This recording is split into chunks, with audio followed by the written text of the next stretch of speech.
Hello everyone, आप सभी का फिर से स्वागत है। ये एनसीईआरटी हिस्ट्री का डिस्कशन है। आज का टॉपिक है ऋग वैदिक काल, अध्याय 5। सबसे पहले इस टॉपिक अंतर्गत जो विषय विस्तार है कि इस टॉपिक अंतर्गत किन किन पॉइंट्स को डिस्कस करेंगे देख लेते हैं। तो सबसे पहले मूल निवास स्थान और पहचान के बारे में डिस्कस करेंगे। इसके बाद भारत में आर्यों का जो आगमन है कब हुआ, कैसे हुआ, इसके बारे में डिस्कस करेंगे। इसके बाद आर्यों के मूल निवास स्थल के बारे में जो विद्वानों के विभिन्न मत हैं इसके बारे में डिस्कस करेंगे। इसके बाद ऋग्वेद की रचना की जो तिथि है इसके बारे में डिस्कस करेंगे। ऋग्वेद के प्रमुख मंडल और उनके रचयिता के बारे में डिस्कस करेंगे। ऋग्वेद, नदियां, आरण्यक, उपनिषद, जनजातीय जो संघर्ष है इसके बारे में भी डिस्कस करेंगे। भौतिक जीवन, जनजातीय राज व्यवस्था, कबीला और परिवार, सामाजिक वर्गीकरण और ऋग्वैदिक देवता, इन सभी को कवर करेंगे। सबसे पहले हम लोग मूल निवास स्थान और पहचान के बारे में डिस्कस कर लेते हैं। देखिए, आर्यों का मूल निवास आल्पस पर्वत के पूर्वी क्षेत्र के आसपास बताया जाता है, जो वर्तमान में यूरेशिया कहलाता है। मैक्स मूलर के अनुसार आर्यों का निवास स्थान मध्य एशिया माना गया है, जो सर्वाधिक मान्य अवधारणा है। भारत में आर्यों की जानकारी जो है ऋग्वेद से मिलती है। इस वेद में आर्य शब्द का जो उल्लेख है 36 बार हुआ है। कितना बार? 36 बार। भारत में आर्यों का जो आगमन है देख लेते हैं। ये है आपका उत्तरी ध्रुव, ये हिंद यूरोपियन, ये एशिया है, ये यूरोप है, ये आपका आल्पस पर्वत है, ठीक है, ये इटालियन है, ये मध्य एशिया है। देखिए, ये आपका सांग है 1500 बीसी, याद रखिएगा। हांगहो है इधर, ये यांगसी है, ये चीन का पूरा एरिया है। ये सिंधु है 2500 बीसी, ये बेबीलोन है, ये मिस्र है, ठीक है, ये हिती है। देखिए, याद रखिएगा, कागज का सर्वप्रथम जो आविष्कार हुआ था कहां पर हुआ था? तो कागज का सर्वप्रथम आविष्कार चीन में हुआ था, ठीक है, इंपॉर्टेंट है। आर्यों का मुख्य व्यवसाय क्या था? आर्यों का जो मुख्य व्यवसाय था पशुचारण था, और कृषि का जो स्थान था वो ना के बराबर था, गौण था। आर्य समाज पुरुष प्रधान था। पालतू घोड़े पहली बार ईसा पूर्व 6ठी सहस्त्राब्दी में काला सागर और यूराल पर्वत के क्षेत्र में प्रयोग में लाए गए थे। 3000 ईसा पूर्व यूराल क्षेत्र में घोड़े की लगभग 60,000 अस्थियां मिली हैं, ठीक है, उनकी हड्डियां मिली हैं। ऋग्वैदिक काल के अध्ययन के लिए साहित्यिक तथा पुरातात्विक साक्ष्यों का जो है सहारा लिया जाता है। तो सबसे पहले साहित्यिक जो साक्ष्य है इसके बारे में डिस्कस करेंगे। इसमें ऋग्वेद है। ऋग्वेद क्या है? एक संहिता है जिसमें 10 मंडल और 1028 सूक्त हैं। ऋग्वेद के 3 पाठ हैं। साकल, इसमें 1017 मंत्र। इसके बाद है बालखिल्य, इसमें 11 मंत्र। और तीसरा है वास्कल, इसमें 56 मंत्र हैं। दूसरा है पुरातात्विक साक्ष्य। इसमें पहला है बोगाज गोई अभिलेख। बोगाज गोई अभिलेख या मितनी अभिलेख 1400 ईसा पूर्व के एक लेख में हित्ती राजा सुविलिमा और मितनी राजा मतिवजा के मध्य हुई संधि के साक्षी के रूप में वैदिक देवताओं इंद्र, वरुण, मित्र, नासत्य का जो है उल्लेख किया गया है। और इसके अतिरिक्त इनका उल्लेख ऋग्वेद में भी किया गया है। कसाइट अभिलेख। कसाइट अभिलेख, देखिए, 1600 ईसा पूर्व के इस अभिलेख में यह सूचना मिलती है कि ईरानी आर्यों की जो एक शाखा है यह भारत आई थी। तो कसाइट अभिलेख में 1600 ईसा पूर्व के इस अभिलेख में यह सूचना मिलती है कि ईरानी आर्यों की एक शाखा जो है कहां पर आई थी? भारत आई थी। आर्यों के मूल निवास स्थान के बारे में जो विद्वानों के विभिन्न मत हैं इसके बारे में देख लेते हैं। बाल गंगाधर तिलक का जो मत है आर्यों के मूल निवास स्थल के बारे में, वह है आर्कटिक प्रदेश यानी उत्तरी ध्रुव। स्वामी दयानंद सरस्वती का अगर मत देखें तो ये तिब्बत मानते हैं। डॉक्टर संपूर्णानंद के बारे में अगर देखें तो इनका जो मत है आर्यों के मूल निवास स्थल के बारे में, आल्पस पर्वत के पूर्व में यूरेशिया के निकट। डॉक्टर अविनाश चंद्र के बारे में अगर देखें तो ये सप्त सैंधव क्षेत्र को मानते हैं। पंडित गंगानाथ झा के जो मत है याद रखिएगा, ब्रह्मर्षि देश। और डीएस त्रिवेदी जो है ये देविका यानी मुल्तान को मानते हैं। मेयर केथ ओल्डनबर्ग ये पामीर का पठार मानते हैं। विलियम जोन्स, इनका जो मत है ये जो मूल निवास स्थान है, जो स्थल है आर्यों का, ये यूरोप को मानते हैं। पी गाइल्स जो है हंगरी, यूरोप, डेन्यूब नदी घाटी में। मैक्स मूलर मध्य एशिया यानी बैक्टीरिया मानते हैं। मध्य एशिया को मानते हैं।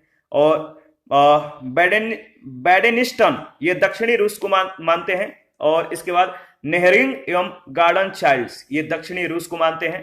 पेनका वो हर्ट जो है जर्मनी के मैदानी भाग को मानते हैं। एलडी कला ये कश्मीर व हिमालय क्षेत्र को जो है आर्यों का मूल निवास स्थल मानते हैं। और रोडस जो है बैक्टीरिया को मानते हैं।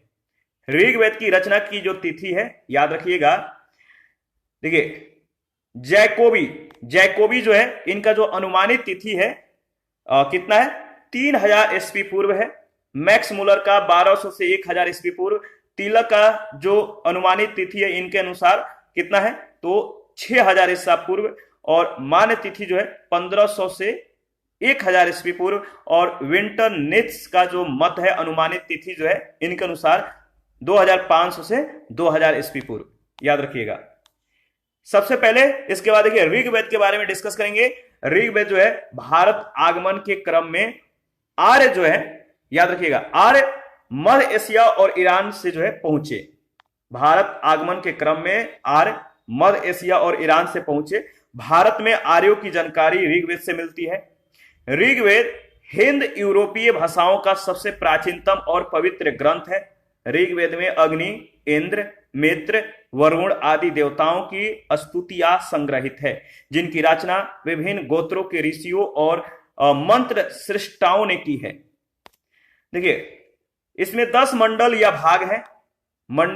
जिनमें जो ऋग्वेद है इसमें कितने मंडल हैं, 10 मंडल या भाग कह सकते हैं, जिनमें मंडल 2 से 7 तक, 2 से 7 तक प्राचीनतम अंश है।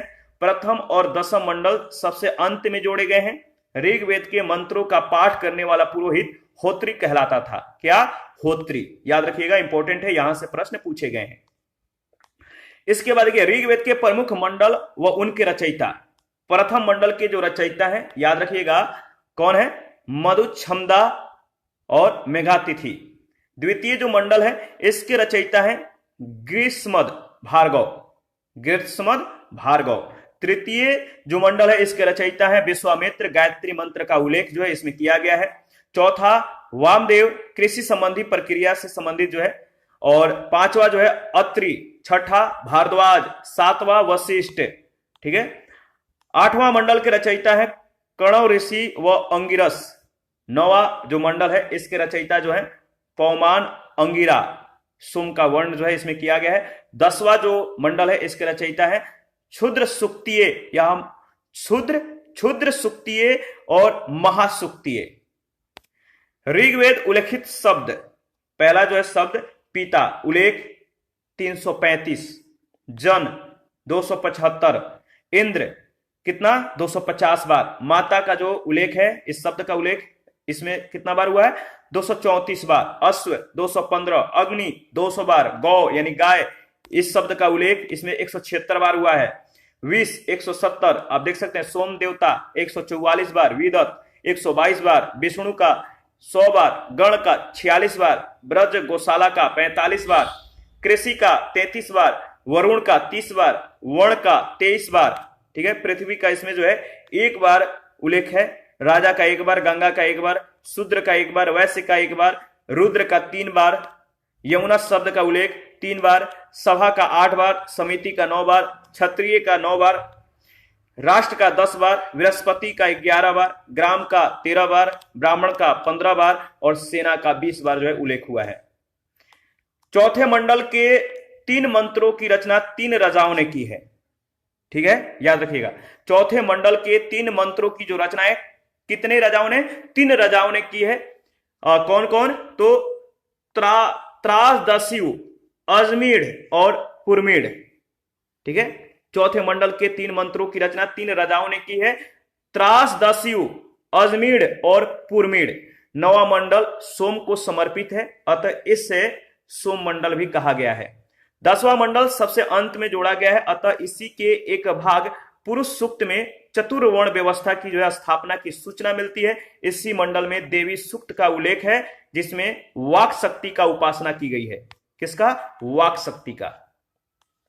देखिए ऋग्वेद के ब्राह्मण ग्रंथ ऐतिर व कौशिकी, ऋग्वेद के ब्राह्मण ग्रंथ ऐतिर व कौशितकी है।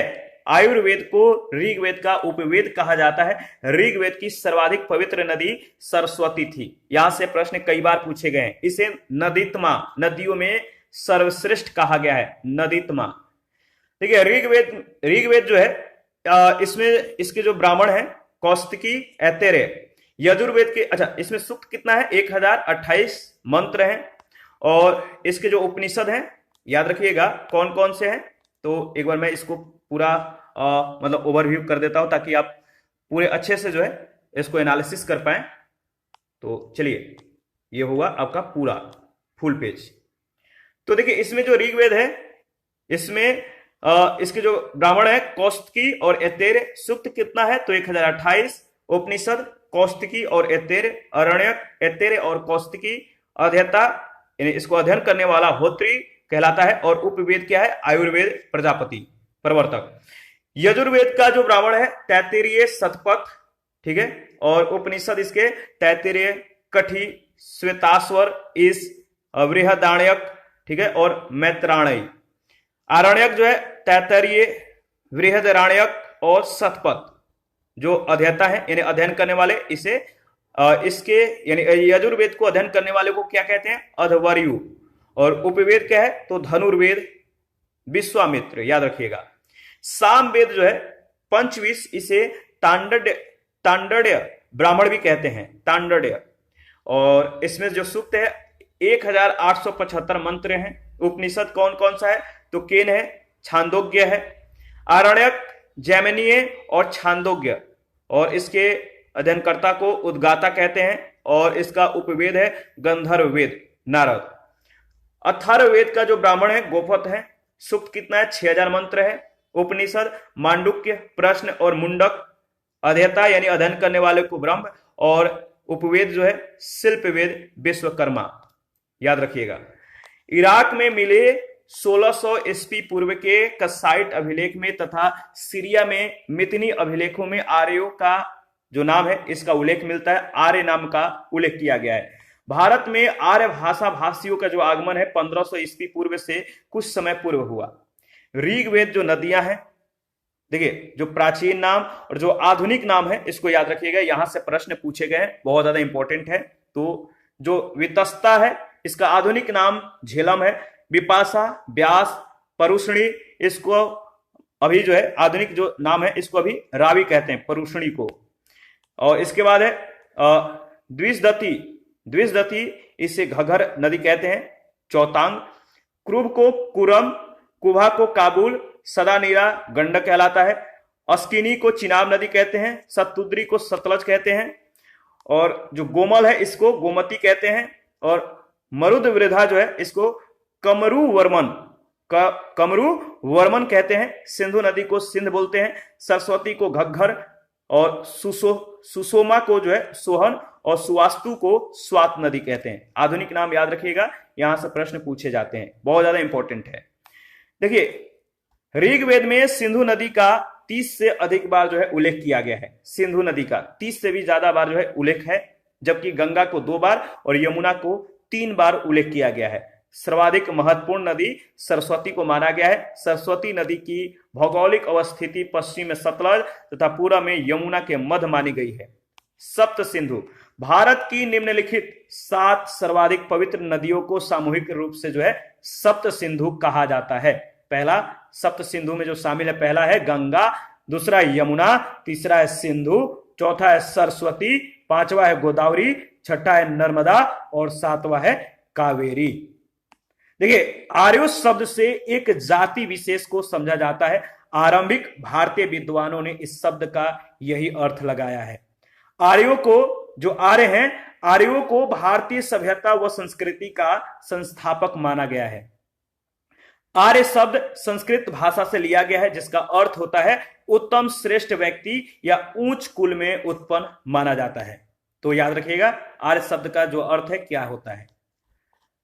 देखिए ऋग्वेद में अगर बात करें तो यमुना का उल्लेख 3 बार और गंगा का उल्लेख जो है कितना बार, गंगा का उल्लेख 1 बार 10वें मंडल में मिलता है। और याद रखिएगा इसके बाद अगर बात करें तो देखिए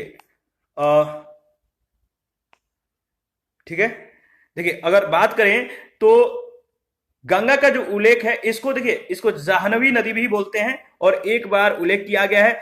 और आस्तो, ठीक है, आस्तो मां सदगम्य वाक्य जो है ऋग्वेद से लिया गया है। अस्तो मां सदगम्य वाक्य किससे लिया गया है? ऋग्वेद से लिया गया है। आरंभिक आर्यों का जो निवास है वो पूर्वी अफगानिस्तान, पाकिस्तान और भारत के पंजाब तथा हरियाणा से था। देखिए ऋग्वेद में अफगानिस्तान की कुरम और कुभा आदि कुछ नदियां तथा सिंधु और उसकी 5 सहायक नदियों का जो है उल्लेख मिलता है। सिंधु आर्यों की सबसे प्रमुख नदी है जिसका उन्होंने बार बार उल्लेख किया है। इसके बाद है सामवेद, ऋग्वेद के बाद सामवेद, इसके बारे में डिस्कस कर लेते हैं। साम का तात्पर्य होता है गान से, गाना से, गाकर गाए जाने वाला।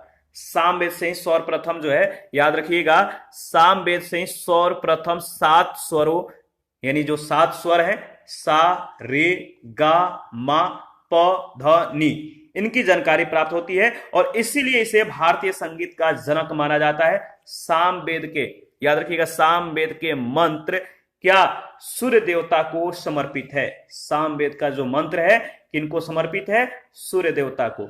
ऋग्वैदिक काल पंचजन क्षेत्र, ऋग्वेद में उल्लेखित समुद्र शब्द मुख्यतः जल राशि का वाचक था।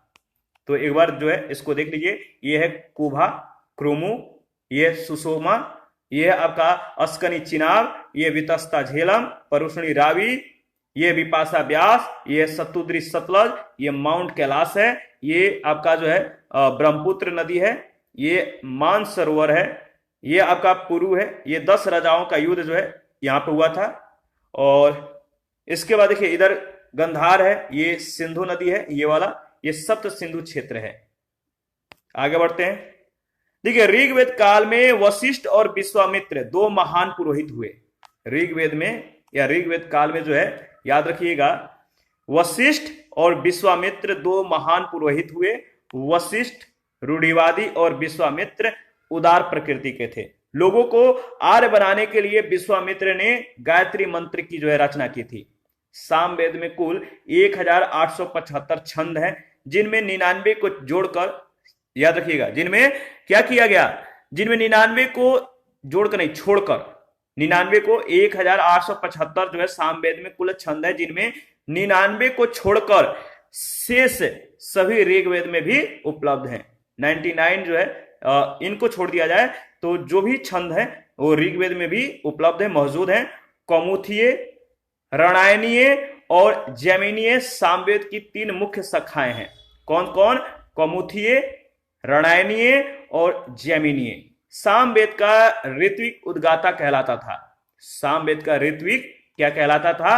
उद्गाता। सामवेद का अध्ययन करने वाला उद्गाता कहलाता था, जिसका कार्य ऋचाओं का सस्वर गान करना था। सामवेद का उपवेद, याद रखिएगा, सामवेद का जो उपवेद है वह है आपका गंधर्व वेद। क्या है? गंधर्व वेद। आगे बढ़ते हैं। सामवेद के प्रमुख उपनिषद छांदोग्य और केन है। सामवेद के जो प्रमुख उपनिषद हैं क्या है? छांदोग्य तथा केन है, तथा मुख्य ब्राह्मण ग्रंथ पंचविश यानी तांडे ब्राह्मण है। इसके बाद है यजुर्वेद। यजुर का अर्थ यज्ञ से होता है, यानी इसका जो अर्थ है यजुर का वो क्या है? यज्ञ। इसमें यज्ञ की विधियों का प्रतिपादन किया गया है। इसमें यज्ञ और बलि संबंधी मंत्रों का जो वर्ण है। यजुर्वेद गद्य और पद दोनों में लिखा गया है। देखिए यजुर्वेद का ऋत्विक अधवर्यु कहलाता था। जो यजुर्वेद है इसका जो ऋत्विक है, इसको अध्ययन करने वाला क्या कहलाता था? अधवर्यु, जिसका कार्य इस वेद के मौलिक गद्य भाग को पढ़ना और यज्ञ संबंधी कार्य करना था। धनुर्वेद को यजुर्वेद का उपवेद कहा जाता है। यजुर्वेद में सर्वप्रथम राज, सूर्य और वाजपेय यज्ञ का जो है वर्ण मिलता है या उल्लेख मिलता है। यजुर्वेद में हाथियों के पालन का जो है उल्लेख है। ऋग्वेद, सामवेद और यजुर्वेद को वेद त्रयी, क्या? ऋग्वेद, सामवेद और यजुर्वेद को वेद त्रयी के नाम से जाना जाता है। यजुर्वेद के 2 प्रधान रूप हैं। पहला है कृष्ण यजुर्वेद, इसकी 4 शाखाएं हैं। पहला है काठक, दूसरा है कपिष्ठल, तीसरा है मैत्रेयी और चौथा है तैत्तरीय संहिता। दूसरा है शुक्ल यजुर्वेद, इसे वाजसनेयी संहिता भी कहते हैं, वाजसनेयी शुक्ल यजुर्वेद, याद रखिएगा। चौथा है अथर्ववेद। अथर्ववेद को ब्रह्मवेद या श्रेष्ठ वेद कहा जाता है। अथर्वा ऋषि के नाम पर इस वेद का नाम अथर्ववेद पड़ा था। अथर्ववेद का ब्राह्मण ग्रंथ गोपथ है। क्या है? तो अथर्ववेद का जो ब्राह्मण ग्रंथ है वो है गोपथ, और इसमें यागिक अनुष्ठानों का यानी यज्ञों से संबंधित अनुष्ठानों का जो है वर्ण नहीं है। अथर्ववेद में 20 अध्याय, 731 सूक्त और 6000 मंत्र हैं। इसमें वशीकरण, जादू टोना, भूत प्रेत और औषधियों से संबंधित मंत्रों का जो है वर्ण किया गया है। अथर्ववेद में कुरु के राजा परीक्षित का उल्लेख है, जिन्हें मृत्यु लोक का देवता बताया गया है। परीक्षित, याद रखिएगा। तो परीक्षित का जो है उल्लेख है, जिन्हें जो है ये यजुर्वेद में अथर्ववेद में कुरु के राजा परीक्षित का जो उल्लेख है, इन्हें मृत्यु लोक का देवता जो है बताया गया है। अथर्ववेद का उपवेद शिल्प वेद कहलाता है। काशी का प्राचीनतम उल्लेख अथर्ववेद में मिलता है। अथर्ववेद के मंत्रों का उच्चारण करने वाले पुरोहित को ब्रह्म कहा जाता था। अथर्ववेद में सभा और समिति को प्रजापति की 2 पुत्रियां कहा गया है। अथर्ववेद का एकमात्र ब्राह्मण ग्रंथ गोपथ है। ठीक है, तो अथर्ववेद का एकमात्र ब्राह्मण जो ग्रंथ है वो गोपथ ही है। और इनके उपनिषदों में मुंडकोपनिषद, प्रश्नोपनिषद और मांडुक्य उपनिषद मुख्य है। इसके बाद है आरण्यक।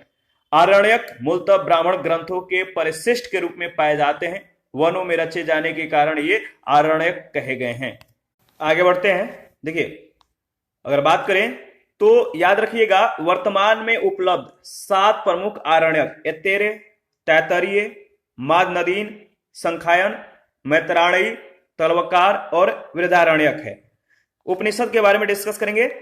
यह भारतीय दार्शनिक विचारों का प्राचीनतम संग्रह है। इनमें शुद्धतम ज्ञान पक्ष पर बल दिया गया है। उपनिषदों को भारतीय दर्शन का स्रोत यानी पिता माना जाता है। उपनिषदों की कुल संख्या 108 है। यहां से प्रश्न पूछे गए हैं, याद रखिएगा। और ये वेदों से संबंधित है। साम वेद से संबंधित छांदोग्य उपनिषद में तत्वमसि का प्रथम उल्लेख है। बृहदारण्यकोपनिषद में अश्वमेध की विवेचना जो है की गई है। कठोपनिषद में यम और नचिकेता का संवाद वर्णित है। यमराज ने नचिकेता को अध्यात्म तत्व की शिक्षा दी। भारत का राष्ट्रीय आदर्श वाक्य जो सत्यमेव जयते है मुंडकोपनिषद में उल्लेखित है। राजा की उत्पत्ति सिद्धांत का वर्ण सर्वप्रथम ऐत्रेय ब्राह्मण में मिलता है। आर्य लोग जहां प्रथमतः बसे वह संपूर्ण प्रदेश सप्त सिंधु यानी 7 नदियों के देश के नाम से जो प्रसिद्ध हुआ। इसमें अफगानिस्तान का भाग भी सम्मिलित था। याद रखिएगा, इस उपनिषद में याज्ञवल्क्य और श्वेत केतु संवाद है। मुंडकोपनिषद में शिक्षा के विषयों में वेदांगों को भी शामिल किया गया है। इसके बाद जनजातीय संघर्ष। ऋग्वेद में इंद्र को पुरंदर कहा गया है, जिसका अर्थ होता है दुर्गों को तोड़ने वाला। आर्यों के 5 कबीले यानी जन थे, जिनका समुदाय पंचजन कहलाता था। ये अनु, पुरु, तुर्वस और द्रोहु तथा यदु थे। भरत और त्रिश्य आर्यों के शासक वंश थे तथा पुरोहित और वशिष्ठ दोनों वंशों के समर्थक थे। पुरोहित वशिष्ठ थे, ये दोनों वंशों के समर्थक थे। इस देश का नाम इसी भरत कुल के आधार पर जो भरत हैं, इस कुल के आधार पर देश का नाम भारतवर्ष पड़ा। इस कुल या कबीले का जो उल्लेख है सबसे पहले ऋग्वेद में मिलता है। भारत और 10 राजाओं के मध्य जो युद्ध हुआ वह 10 राज युद्ध यानी 10 राजाओं के बीच युद्ध के रूप में विदित है। इस युद्ध का कारण भारत वंश के राजा सुदास के द्वारा अपने पुरोहित विश्वामित्र को हटाकर उनके स्थान पर वशिष्ठ को नियुक्त करना था। सुदास के द्वारा अपमानित किए जाने पर विश्वामित्र ने पंचजनों के साथ अन्य कबीलों को संगठित कर सुदास से युद्ध किया। यह युद्ध परसुणी नदी के तट पर हुआ, जिसकी पहचान वर्तमान में रावी नदी से की जाती है। इसमें सुदास की जीत हुई और भरत कबीले की प्रभुता जो है कायम हुई। ऋग्वेद के 7वें मंडल में 10 राज युद्ध, ठीक है, 10 राग युद्ध का उल्लेख है 7वें मंडल में ऋग्वेद के, और इसका एक कारण राज विस्तार भी माना जाता है। कुरुजनों ने पंचालों के साथ मिलकर ऊंच गंगा मैदान में अपना संयुक्त राज स्थापित किया। इसके बाद भौतिक जीवन के बारे में डिस्कस करेंगे। ऋग्वैदिक आर्यों के भौतिक जीवन के विषय में कुछ आभास मिलता है। भारत में उनकी जो सफलता के कारण थे घोड़े, रथ और संभवतः कांसे के कुछ कुशल अस्त्र शस्त्र व उपकरण, जिनके बारे में हमें पुरातात्विक प्रमाण जो है नामात्र के मिले हैं। संभवतः उन्होंने आरावाला पहिया भी चलाया, जो सबसे पहले कॉकेसस क्षेत्र में 2300 ईसा पूर्व में प्रयोग में लाया गया था। उन्हें राजस्थान की खेतड़ी खानों से जो है तांबा मिलता रहा होगा। ऋग्वेद के प्राचीनतम भाग में फाल का उल्लेख मिलता है। उन्हें बुआई, कटाई और दावनी का ज्ञान था। दावनी मतलब भूसे और अन्न को मतलब कि अलग करने की जो प्रक्रिया होती है उसे कहते हैं दावनी। इसमें क्या होता है कि जो अन्न होते हैं भूसे सहित, जो पुआल सहित जो होते हैं, इनको बिछाकर इन पे जो है गाड़ी जो होते हैं, ट्रैक्टर जो होते हैं, इनको चलाया जाता है ताकि अन्न अलग हो जाए। आर्यों को विभिन्न ऋतुओं के बारे में जानकारी थी। ठीक है, ऋग्वैदिक आर्यों के अधिकांश युद्ध गायों को लेकर हुए हैं। किसको? गाय को लेकर, गौ को लेकर। ऋग्वेद में युद्ध का पर्याय गविष्ठ यानी गाय का अन्वेषण है। गाय सर्वोत्तम धन मानी जाती थी।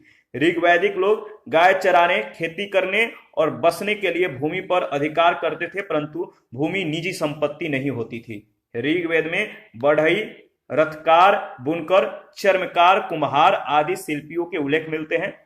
तांबे या कांसे का अर्थ में अयस शब्द का प्रयोग होता था। अयस स्पष्ट है उन्हें धातु कर्म की जानकारी थी। आर्य लोग शहरों में नहीं रहते थे। संभवतः वे किसी तरह का गढ़ बनाकर या मिट्टी के घर बनाकर गांव में रहते थे।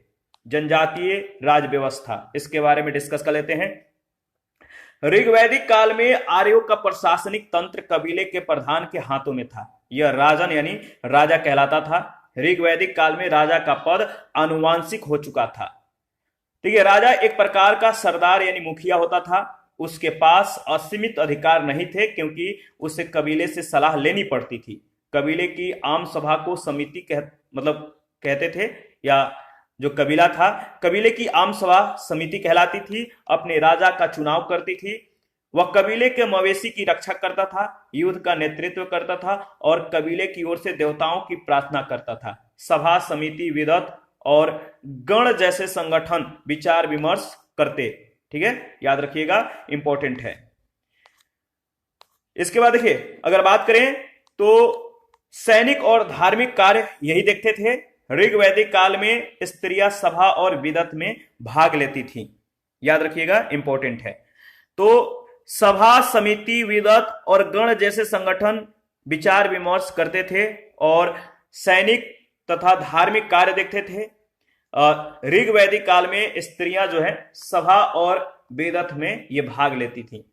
सभा यानी वर्तमान लोकसभा के तरह जो है सभा जो है, ऋग्वेद में सभा शब्द का 8 बार प्रयोग हुआ है। सभा के पुरुष सदस्यों के लिए सभ्य शब्द और स्त्री सदस्यों के लिए सभावती शब्द आया है। समिति यानी वर्तमान राजसभा जैसा।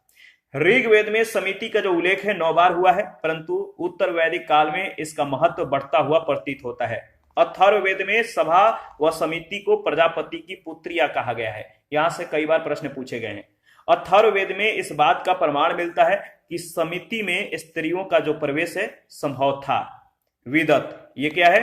तो ऋग्वैदिक काल में इस संस्था का प्रचलन अधिक था। इस बात का प्रमाण है कि ऋग्वेद में विदत, जो विदत शब्द है, इसका प्रयोग 122 बार हुआ है, जबकि आरण्यक ग्रंथों के चरण में आकर इसका जो प्रयोग है लुप्त हो गया है। विदत को विशेष संस्था के रूप में माना गया है, जिसमें वृद्धों और विद्वानों की सहभागिता होती थी।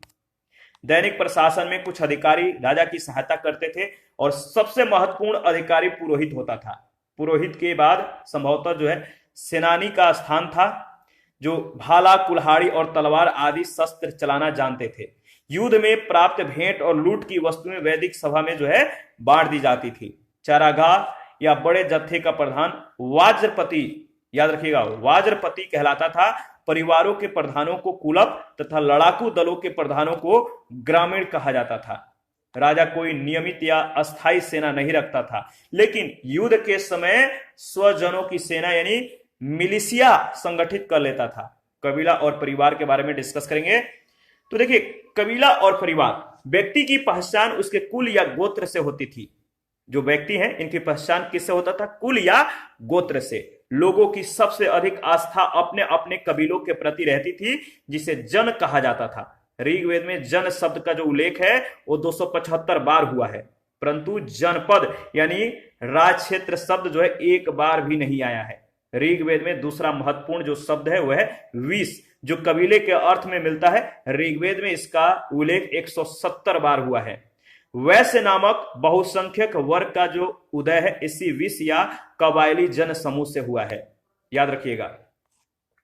देखिए, आरंभिक वैदिक अवस्था में परिवार के अर्थ में गृह शब्द का उल्लेख मिलता था, जो ऋग्वेद में बार बार आया है। यह समाज पितृसत्तात्मक था। परिवार में पिता मुखिया होता था। परिवार की कई पीढ़ियां एक घर में साथ साथ रहती थी। इस समाज के लोग हमेशा वीर पुत्रों की प्राप्ति के लिए देवताओं से प्रार्थना करते थे। ऋग्वेद में बेटी के लिए कामना व्यक्त नहीं की गई है, जबकि प्रजा यानी संतान और पशु की कामना सूक्तों में बार बार मिलती है। स्त्रियां सभा समितियों में भाग ले सकती थी। वे पतियों के साथ यज्ञों में आहुतियां दे सकती थी। सूक्तों की रचना जो है मौखिक होती थी और उस काल का कोई लेख नहीं मिला है। ऋग्वेद में नियोग प्रथा और विधवा विवाह के प्रचलन का जो है आभास मिलता है। बाल विवाह का कोई उदाहरण नहीं है, याद रखिएगा।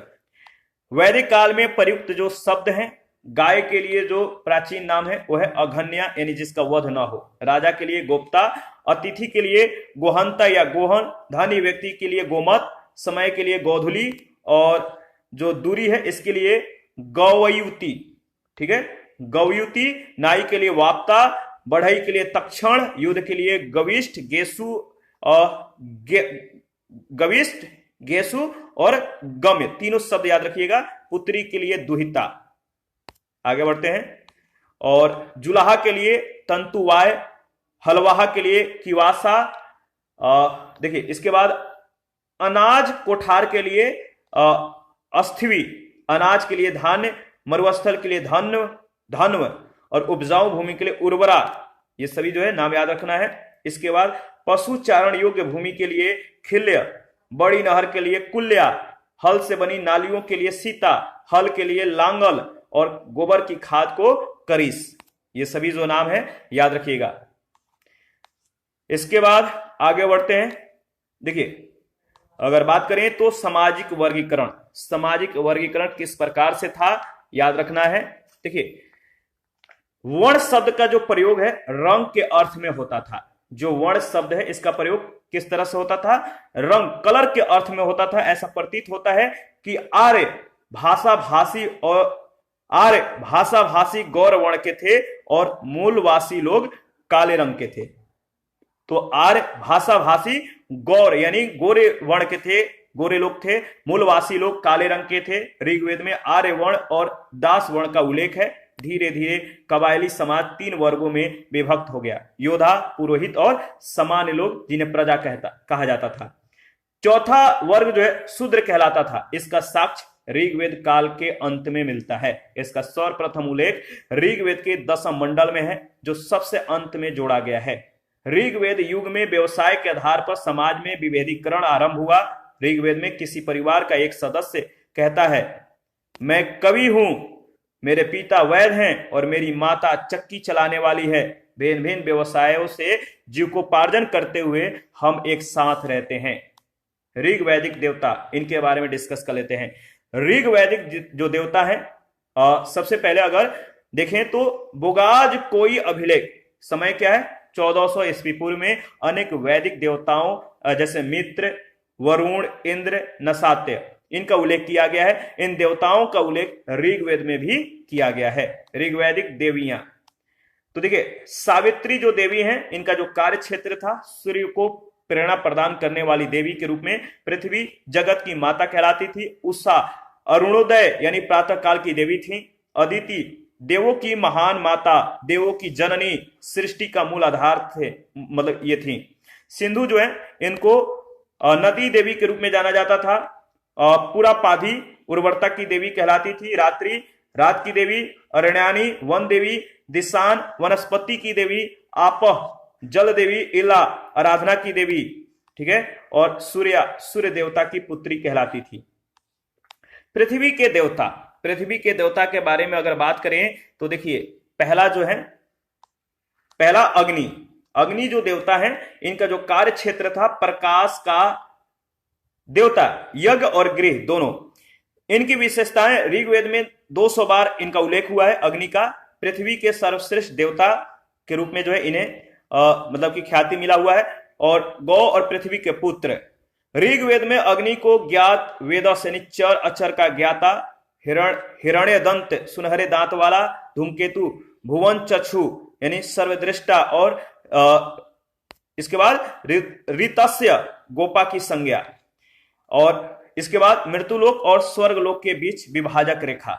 पृथ्वी जो है इनका जो कार्य क्षेत्र था इस देवता का क्या था, सृजन की देवी के रूप में इन्हें जाना जाता है, और जग माता के रूप में इनकी जो है विशेषताएं हैं। बृहस्पति यज्ञ के देवता के रूप में, और जो विशेषताएं, पहला है यागिक कर्मकांड के लिए विशेष महत्व, दूसरा ऋग्वेद में 11 बार इनका उल्लेख मिलता है। इसके बाद है सोम जो देवता है वनस्पति का देवता है, ये कालांतर में चंद्र देवता के रूप में जो स्थापित हो गए, और ऋग्वेद में इनका जो है 120 बार उल्लेख मिलता है। इसके बाद है सरस्वती, ये विद्या की देवी है और स्त्री देवी इनकी जो है विशेषता है। अंतरिक्ष के देवता, इनके बारे में देख लेते हैं। देखिए, पहला है इंद्र यानी पुरंदर, ये युद्ध के देवता के रूप में जाने जाते हैं। ऋग्वेद में सबसे प्रमुख देवता है, ये युद्ध में विजय दिलाते थे। ऋग्वेद में इंद्र की स्तुति 250 बार हुआ है। अंतरिक्ष के सर्वश्रेष्ठ देवता है, सभी देवताओं का राजा है, मेघों को रोककर जल की जो है ये वर्षा कराते हैं। इसके बाद है मारुत, ये तूफान के देवता है, दैत्यों के विनाश में इंद्र का ये सहायक है। इसके बाद है रुद्र, पशुओं के देवता है, अति क्रोधित स्वभाव के हैं, मंगलकारी और अमंगलकारी दोनों रूप में इनकी ख्याति प्राप्त है। मारुत और अश्विनी के पिता हैं, औषधि चिकित्सा के ये संरक्षक, और अथर्ववेद में भूपति और नीलकंठ। इसके बाद है पर्जन्य, ये वर्षा के देवता है, जल वर्षा नदी के देवता के रूप में इनकी विशेषता है, याद रखिएगा। इसके बाद नेक्स्ट है आकाश के देवता, पहला है वरुण, इनका जो कार्य क्षेत्र था, इन्हें जल का देवता कहा जाता था, सत्य का प्रतीक थे, न्यासी, याद रखिए ऋग्वेद में 30 बार इनका उल्लेख है। वरुण को अहुर यानी प्राणदायक देवता कहा गया है। ऋत अर्थात प्राकृतिक संतुलन का ये रक्षक हैं, ऋतु परिवर्तन और दिन रात के कर्ता धर्ता थे। इसके बाद है सूर्य, तेज का देवता, विश्व के रक्षक के रूप में इनकी ख्याति प्राप्त है। आकाश के सर्वश्रेष्ठ देवता है, समस्त विश्व के रक्षक। सूर्य को देवों के मुख्य तथा चर अचर की आत्मा एवं रक्षक के रूप में माना गया है। सावित्री, मित्र, पूषण और विष्णु के रूप में इनकी ख्याति प्राप्त है। इसके बाद है घोष यानी आकाश, सृजन का देवता है या स्वर्ग का देवता। ऋग्वैदिक देवताओं में सबसे ये प्राचीन है। देखिए, घौ को यूनान में ज्यूस के रूप में, रोम में जुपिटर के रूप में जाना जाता है। आर्यों ने इन्हें जगत पिता माना है। इसके बाद है अश्विन जो है दुर्भाग्य और रोगों के दूर करने वाले देवता हैं, और इनकी जो विशेषता है देवताओं के ये चिकित्सक हैं।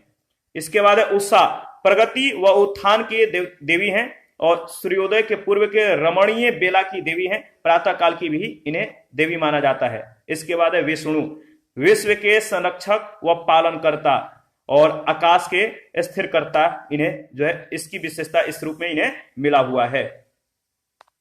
नेक्स्ट है सविता, अमरत्व का देवता इन्हें जाना जाता है इस रूप में, अमरत्व के देवता कहलाते हैं। जब सूर्य पूर्ण रूप से उदित हो जाता है तो उसे सविता कहते हैं। गायत्री मंत्र इन्हीं को समर्पित है। इसके बाद है मित्र जो है याद रखिएगा, मित्र ये प्रकाश का देवता है। उदित होते हुए सूर्य को मित्र देवता कहा गया है। इसके बाद पूषण, पशुओं और वनस्पतियों तथा शूद्रों के देवता है। पूषण की पूजा सूर्य की उत्पादक शक्ति के रूप में की जाती थी। इसके बाद है अदिति, सार्वभौम भावना की देवी है, देवताओं की महामाता जो है इन्हें कहा जाता है।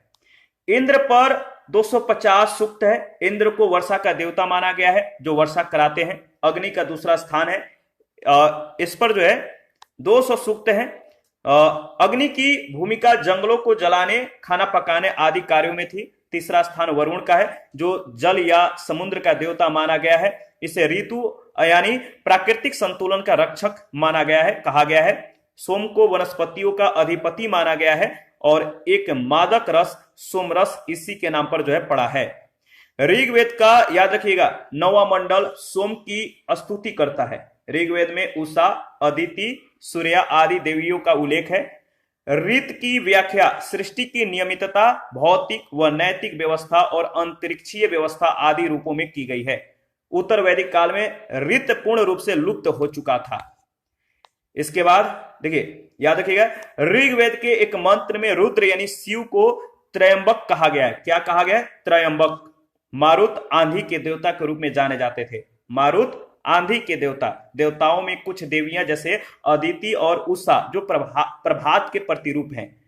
देवताओं की उपासना की मुख्य रीति स्तुति पाठ करना व यज्ञ बलि यानी चढ़ावा जो है आदि मतलब कि उनको अर्पित करना था। स्तुति पाठ पर अधिक बल दिया गया था। सामान्यतः प्रत्येक कबीले या गोत्र का अपना अलग देवता होता था। बलि या आहुति में साग, जौ आदि वस्तुएं दी जाती थी। यज्ञ आहुति के अवसर पर अनुष्ठानिक या यागिक मंत्र नहीं पढ़े जाते थे।